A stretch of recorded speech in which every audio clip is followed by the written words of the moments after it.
So, ang ganda niya. And tingnan nyo yung pinaka green niya. Ganyan siya. Pag green lang, nung ang dami. Malapit-lapit yung kanyang nodes, no? So, makakarami tayo dito ng kapag halimbawa magka-cut po kayo, yan, sa internode kayo. Tapos, ang kagandahan kasi dito, ayan. Pero kapag tumubo yan, makikita nyo, gaganda na rin yung mga variegations. Yan. Hello everyone, this is Sir Misunao, Mini Dino Park in Eco Garden, and welcome back sa ating YouTube channel. For today's video, another day, another propagations. At ano naman kaya yung paparamihin nating halaman ngayon? Nung nakaraan po, kung napanood nyo yung serye natin, yung pong mga variegated plants ko ay akin na pong mga pinugot, pinutol, at syempre pinadami. Ngayon, meron namang isang variety tayo na sa tingin ko ay magugustuhan nyo, no? Dahil kakaiba naman to, no? Yung itsura niya. At meron din akong kwento sa halaman na to. Kaya samahan nyo ko ngayong araw to. Kung ready na kayo mga ka-MVP, tutok lang po.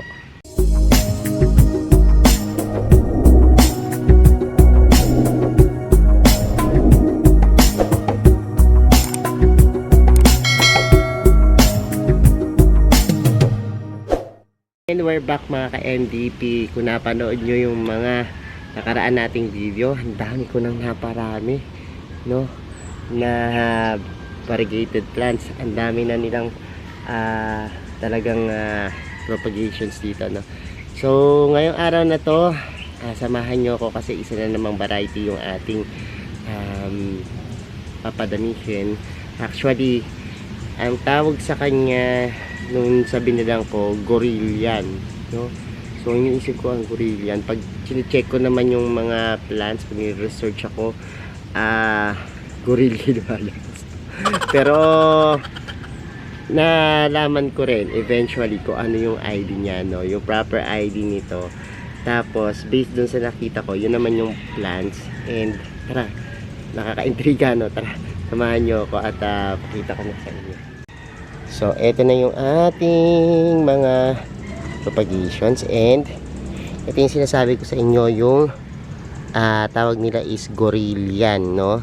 Pero iba po pala, siya ay isang uri ng Rapidaphora, no? Kakaiba. Actually, meron tayo pinakita nung nakaraan, yung ating pinadami, Rapidaphora na marble naman, ano, yung pangalan niya. Pero this one, isang uri rin po siya ng Rapidaphora, no? So, ang ganda niya. And tingnan niyo yung pinaka green niya. Ganyan siya, pag green lang, ano. Nung nakuha ko to, ang pangalan niya nga gorillian, sabi sa akin. Pero nung paghanap natin, nung may lumabas na ganyan, Rapidaphora puberulia yung pangalan niya, no? Itong puberula na Rapidaphora, ganyan yung itsura niya. Pag green deep, green yung kulay ng dahon na medyo may pagka smooth. Tapos mababa na aga mo dyan. Dati nung nakuha ko siya, kaunting-kaunti lang yung variegations. Ganito lang siya, oh. Hindi siya variegated, mga ganyan lang lumalabas sa kanya. So siguro tingin ko before reverted pa siya. Tapos nung nandito na sa atin, bigla siyang lumabas na ganyan, no? Ang ganda. Nagkaroon ng mga variegation. Sabi ko sa inyo, pag talaga yan, tumabi-tabi siya sa mga variegated, lalong gumaganda yung variegation niya. Parang nahahawa siya, no? So tingnan mo, oh, look, napakasarap putulin nito, no? So Rapidaphora puberula yung pangalan niya, no? Wala akong alam na common name, pero ang tinatawag nga nila dito is gorillian, no? Ganyan, no? Pero siya nagiging white pa siya, may pagka white na white yung kanyang pinaka variegations, pero meron ding ganyang kulay, no? And ito, ang sarap ng padamihin ito kasi tingnan nyo, look, Ang dami. Malapit-lapit yung kanyang nodes, no? So, makakarami tayo dito ng ipopropagate. So, ang balak ko, kukuhanin natin dito sa side na to. Yan. Tapos, dito rin sa side na to kumuha. Para mapadami natin, no? So, ang kagandahan, kasi usually ang Rhapidopora, mahahaba yung pinaka dahon niya, no? So parang nagkakaroon ng mahaba, pero this one kasi ang cute lang sa kanya yung pleats nung dahon. Yung dahon niya hindi basta-basta smooth, pero ang makikita mo sa kanya, nagkakaroon siya ng parang ganyan, tupi-tupi, folded yung dahon, no? Na usually ayan, no? May mga design na ganyan na kakaiba, no? And tara, simulan na natin yung pagpapadami dito kasi excited na ako.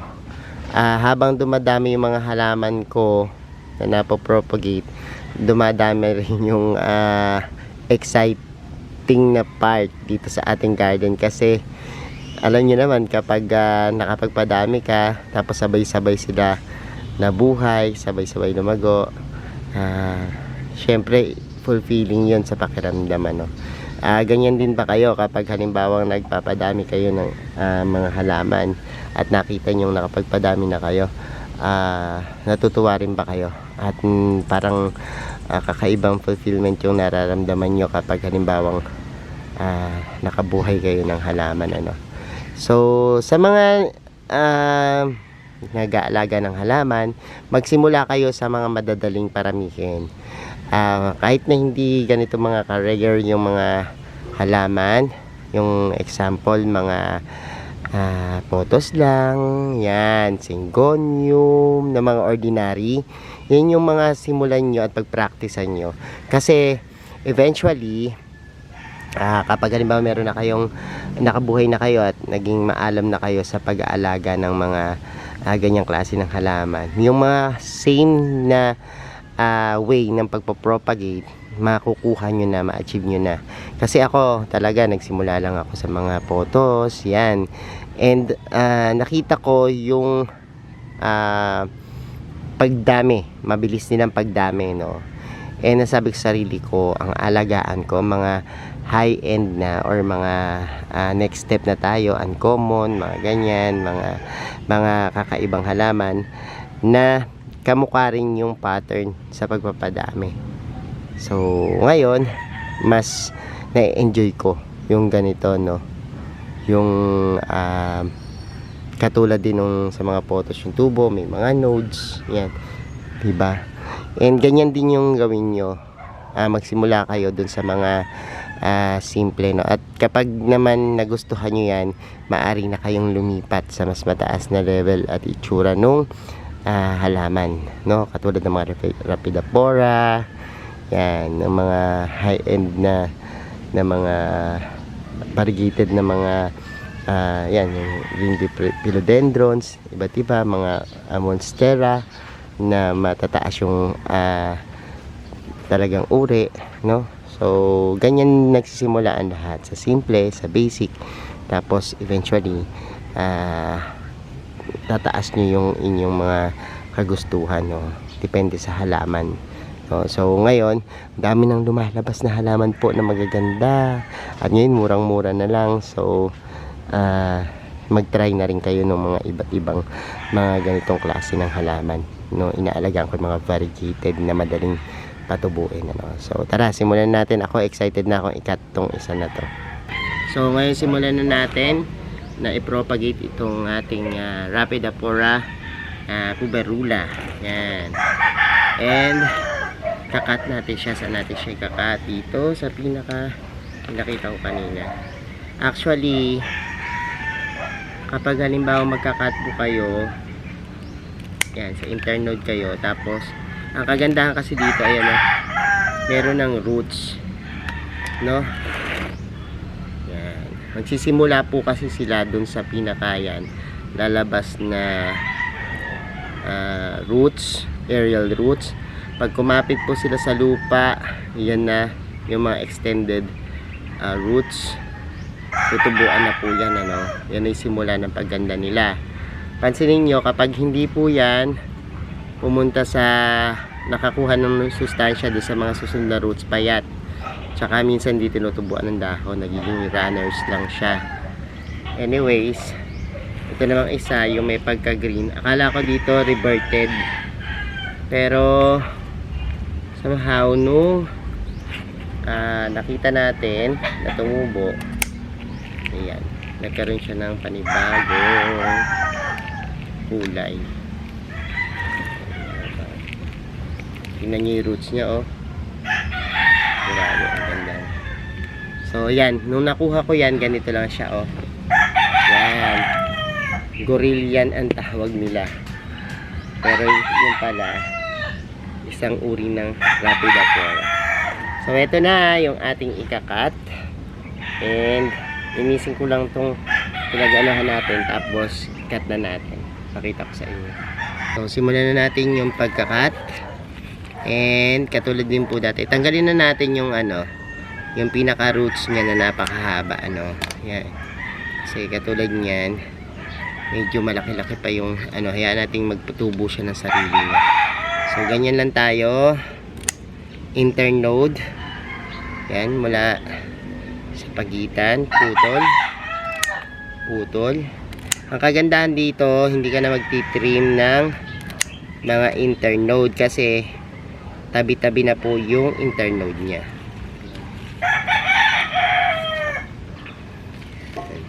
Unlike kasi pag masyadong mahaba, katulad nito, medyo mahaba-haba, magpuputol ka pa ng pinaka internodes, no? Yan, mabawasan. Pero yan, pwede na yan kasi maliit lang na may paso natin gagamitin.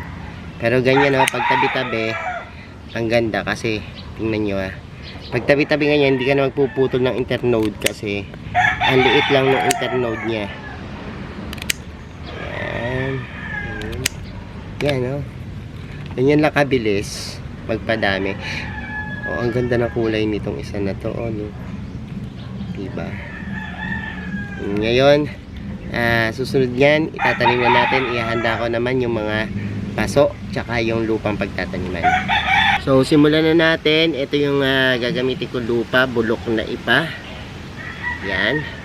Yan yung ginagamit natin sa propagations kasi mas maganda po yung tubo. No, nung pinakaugat niya, mas mabilis mag-ugat, mas iwas po sa fungus at pagkabulok, no, kapag nagpo-propagate. So, plain lang po na bulok na ipa yung ating gagamitin. So, simulan na natin yung pagtanim. 14 ako na propagations. So, ang gagawin lang natin is butas. Yan, mas lagay. Yan. 14 na pinaka yan, may nodes yung ilalagay natin.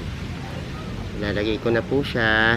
Yan, tanim na natin itong ating Rapidapora na cover, no? Yan natin yan. So kung meron kayong mga nakuhang mas mahaba yung pinaka ayan, roots, pwede nyo nang putulin kasi medyo nakakasagabal kapag masyadong mahaba yung roots nya. So ang gagawin natin is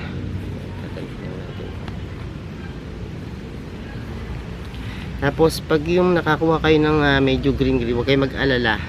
Yung lalabas dyan sa susunod, kapag maganda yung pagkakaano mo, is makakabuo ka naman ng magandang variegations yan. Eventually, nagbabariegate yan. Kasi yung nakuha natin na Rapidapora nakaraan, talagang wala siyang variegated yung ibang dahon, tapos yung iba meron, tapos napaka-slight ng variations.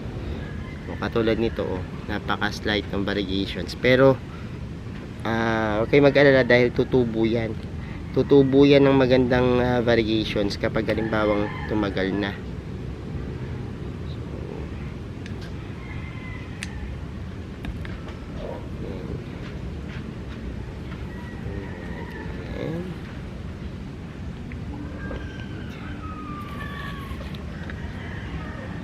Nagtatanggal ako ng mga malalaking ugat. And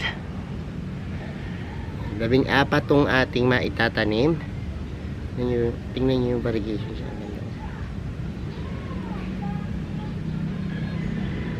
So pagka halimbawa may bagong tubo yan, dyan nyo makikita yung panibagong suloy na kaiba naman.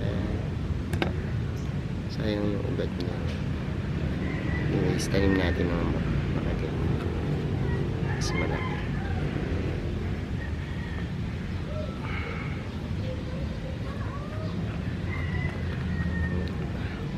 Ganda. And this one.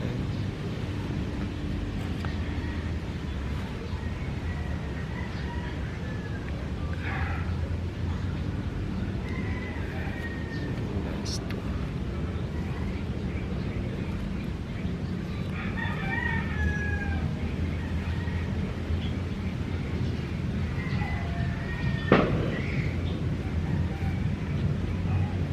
This one.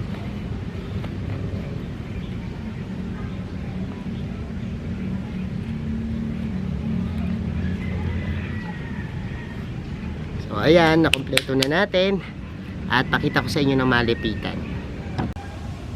So ito na po yung ating mga naitanim. Yan. Diba? Meron talagang magaganda yung variations niya. Pero yung iba plain green lang, pero ayun may slight variegation siya. Pero kapag tumubo yan, makikita nyo, gaganda na rin yung mga variegations niyan. And one thing din, kapag halimbawang meron kayong reverted, intay-intay lang po kayo, tapos gupitan nyo lang ng gupitan, lalabas yung magandang variegations yan. Ganyan naman ako lagi. Kapag halimbawang meron po mapangit na variegations, yung halimbawa, pag kulang sa araw, yun. Eventually, katulad ng mga plants natin dito, na purchase natin ng hindi ganun kagandahan yung variegations, pero dito gumanda na yung mga variegations nila, unti-unting nagkaroon ng mga ganyan-ganyan. And yan, yun yung kagandahan pag nakuha nyo yung magandang pwesto sa garden nyo na merong lugar para sa house plants, mas mapapakinabangan nyo at makikita nyo na gumaganda yung halaman nyo eventually. So ayan po yung ating ito madali lang din naman. Sun requirements, bright sunlight, bright filtered, pwede yan. Tapos lupa nya, dapat yung fast draining soil, pwede yan, bulok na ipa, yan yung gamitin nyo. Tapos pag water sa kanya, napakabait nito, lalo na gustong gusto nito yung talagang rain water, ito katulad ng lugar namin na ulanan, yan, gustong gusto niya yung laging ganyan. Ito ilang linggo lang to magkakaroon na yan ng panibagong roots, tapos eventually susuloy na yung panibagong dahon yan, so yan po yung ating Rhaphidophora, another variety. At yan, and abangan nyo po kapag mag-out na kami nito, pag nag-stable na, abang-abang lang kayo sa ating page sa Mini Dino Park and Eco Garden, para makita nyo po or maka-avail kayo ng murang halaman na galing sa propagations. So ayan mga ka-MDP, napanood nyo na yung ating vlog at nalaman nyo na yung pagpapadami nitong ganitong klase ng halaman. Lagi po kayong tumutok at yan, panuorin yung iba't iba pa nating susunod na ipopropagate na halaman. Salamat na maraming sa lahat ng like, nag-share at nagko-comment sa ating mga video, at sa mga hindi po nagsasubscribe sa ating YouTube channel, kung bet nyo po ganitong usapan, plants and gardening, mag-subscribe na po kayo, Huwag nyo po kalimutang i-hit yung notification bell para laging updated sa aming latest uploads, pati po sa iba't iba nating social media accounts, sa ating TikTok, Instagram, Facebook pages. Search lang po Hermes Sunao or Mini Dino Park in Eco Garden, makikita nyo na yan. Salamat ng maraming mga ka-MDP, and this is Hermes Sunao nagsasabi sa inyo ng happy planting. Bye!